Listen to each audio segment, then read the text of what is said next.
folks, where we were was switch off your mobile phones and don't use them during the meeting.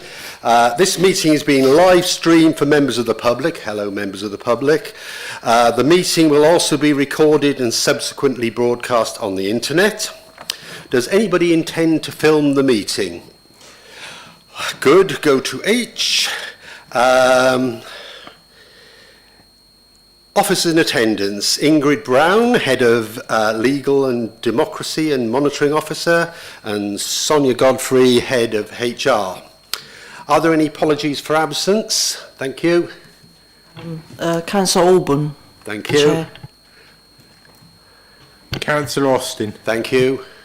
I think Councillor Avenden's on this committee, isn't he? Yeah, he's gone to the Harbour meeting. So. Okay, thank you very much. Does anybody have any declarations of interest to declare in items of business on the agenda? I thought not.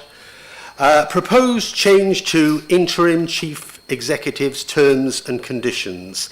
Over to Sonia to introduce. Thank you. You've had shared with you in advance a proposed report with regards to the change in duration of contract for our interim chief executive, Colin Carmichael. As a General Purposes Committee, you're being asked to review this report. As this is a change in contract duration, you're being asked to consider the recommendations and put forward to full council for decision on the following. So for full council to extend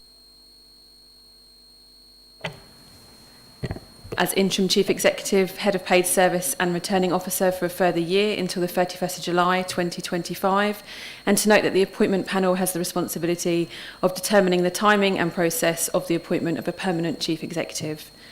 So with regards to corporate implications from a financial and value for money perspective, the chief executive position is included in the approved council staffing establishment and existing approved budgets. From a legal point, Section 4 of the Local Government and Housing Act 1989 requires that the council designate one of its officers as head of the paid service, which is usually the chief executive. In addition, Section 35 of the Representation of the People Act 1983 requires the council to appoint an officer of the council to be the returning officer for the election of councillors. The council has traditionally appointed the chief executive as returning officer, which is an independent statutory role. And Part 3 of the Council's Constitution provides that the appointment of the head of paid service is a matter which is reserved to full council. It further provides that the appointments subcommittee is responsible for interviewing and making recommendations to full council for the permanent appointment of the chief executive as head of paid service, subject to no objections being submitted by the executive. So the role of head of paid service is a statutory appointment, and by implication means that the council must appoint to that role in order to be legally compliant to the Act. This role is also critical for the council in terms of stability moving forward. And without the extension of this role, there may be a risk of having a period without a chief executive in post and the need to cover with an acting up role until a permanent appointment is made.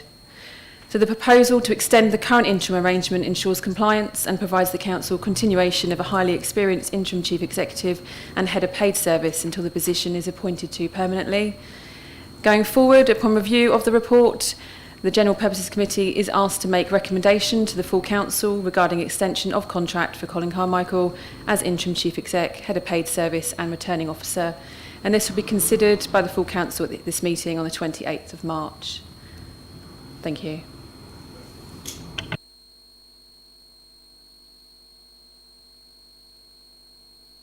Rick. Yeah, thanks, Chair. Just a bit of background. I spoke to Colin straight after Christmas, really, because I thought it was important that we clarified where we were heading in terms of the council's most senior position. Colin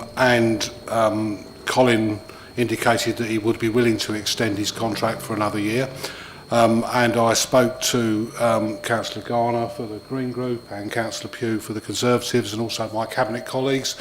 And I think there was a very broad consensus that we were very happy with what Colin was doing as Chief Executive, and that it would make sense from the Council's perspective to continue the post for into next year and to avoid any period of uncertainty through the spring and summer.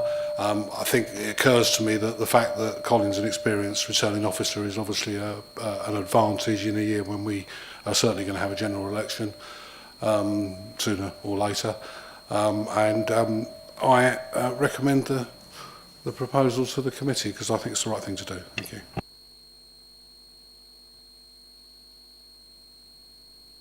John?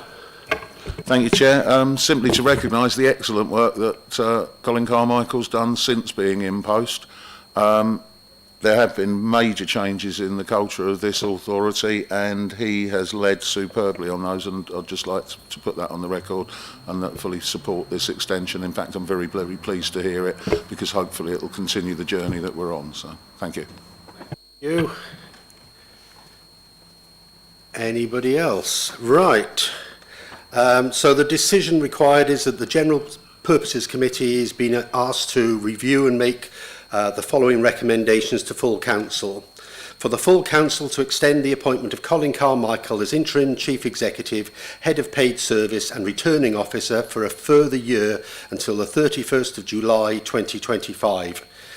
2, to note that the appointment panel has the responsibility of determining the timing and process of the appointment of a permanent chief executive. Do I have a proposer? Councillor Wright. Do I have a seconder? Councillor Everett. Do members agree? Agreed.